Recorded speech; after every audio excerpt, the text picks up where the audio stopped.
ನಾವು ವೀರಶೈವವನ್ನು ಕಟ್ಟಿಕೊಂಡು ಸ್ವತಂತ್ರ ಧರ್ಮ ಮಾಡಲಿಕ್ಕೆ ಹೋದರೆ 1000 ವರ್ಷ ಆದರೂ ಆಗಲ್ಲ. 1000 ವರ್ಷ ಆದರೂ ಸ್ವತಂತ್ರ ಧರ್ಮ ಆಗಲ್ಲ. ಕಾರಣ ಅಂದ್ರೆ ಆ ವೀರಶೈವ ಅನ್ನೋ ಶಬ್ದದಲ್ಲಿನೇ ಶೈವದ ಒಂದು ಪ್ರಭೇದ ವೀರಶೈವ. ಶೈವ ಅನ್ನೋದೊಂದು ವೃಕ್ಷ.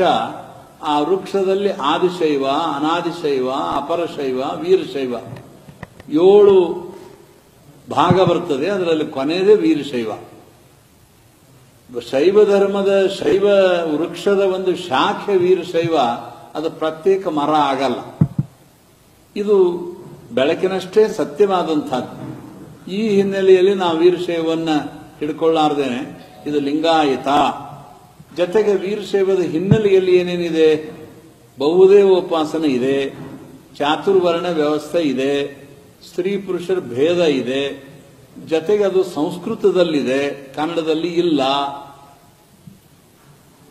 ಆ ಹಿನ್ನೆಲೆಯಲ್ಲಿ ನಾವು 12ನೇ ಶತಮಾನದಲ್ಲಿ ಮಹಾತ್ಮ ಬಸವಣ್ಣವರು ಏನು ಕನ್ನಡದಲ್ಲಿನೇ ಈ ಕಾರ್ಯವನ್ನು ಪ್ರಾರಂಭ ಮಾಡಿದ್ರು. ವಚನಗಳ ಮೂಲಕ ಜೇನು ತಟ್ಟೆಗೆ ಹುಳುಗಳು ಬರುವಂತೆ ನಿಮ್ನ ವರ್ಗದ ಜನಗಳು ಬಂದರು.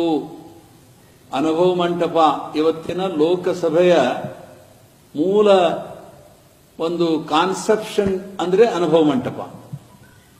ಆ ಅನುಭವ ಮಂಟಪದ ಅಧ್ಯಕ್ಷರೇ ನಿಮ್ನ ವರ್ಗದವರಿದ್ರು. ಅಲ್ಲಮ ಪ್ರಭುಗಳು ಅವರು ಮದ್ದಳೆ ಬಾರಿಸುವಂತಹ ಜನಾಂಗದವರು. ಆದ್ರೆ ಬಹಳ ದೊಡ್ಡ ಪಂಡಿತರಾಗಿದ್ರು.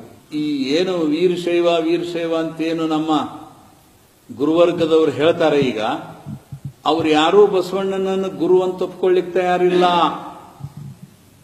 ಬಹಳ ಗಂಭೀರವಾದ ವಿಷಯ ಇದು. ಇವತ್ತೇನು ಅವರು ಗುರುಗಳು ಹೇಳ್ತಾರೆ, ಅವರನ್ನು ಗುರು ಅಂತ ಒಪ್ಕೊಳ್ಳಿಕ್ಕೆ ತಯಾರಿಲ್ಲ, ಸಮಾನ ಸ್ಥಾನ ಕೊಡ್ಲಿಕ್ಕೆ ತಯಾರಿಲ್ಲ. ಬಸವಣ್ಣನ ಹೆಸರು ಬಹಳ ಬೆಳೆದದೆ, ಬಸವಣ್ಣನ ಕೀರ್ತಿ ಬಹಳ ಬೆಳೆದದೆ ಅನ್ನೋದಕ್ಕೆ ತಾವು ಇದರ ಒಂದು ಭಾಗವಾಗಬೇಕು ಅಂತೇಳಿ ವೀರಶೈವ ಲಿಂಗಾಯತ ಆಗ್ಲಿಕ್ಕೆ ಒಪ್ಪಿಕೊಳ್ತಿದ್ದಾರೆ ಹೊರತು ಅವರು ಸನಾತನಿಗಳೇ, ಮೂಲಭೂತವಾದಿಗಳೇ. ಈ ಹಿನ್ನೆಲೆಯಲ್ಲಿ ಇವತ್ತು ಕಾಲದ ಬೇಡಿಕೆ, ಕಾಲದ ಬಯಕೆ ಬಸವಣ್ಣ. ಆ ದಿಶೆಯಲ್ಲಿ ವೀರಶೈವ ಲಿಂಗಾಯತ 2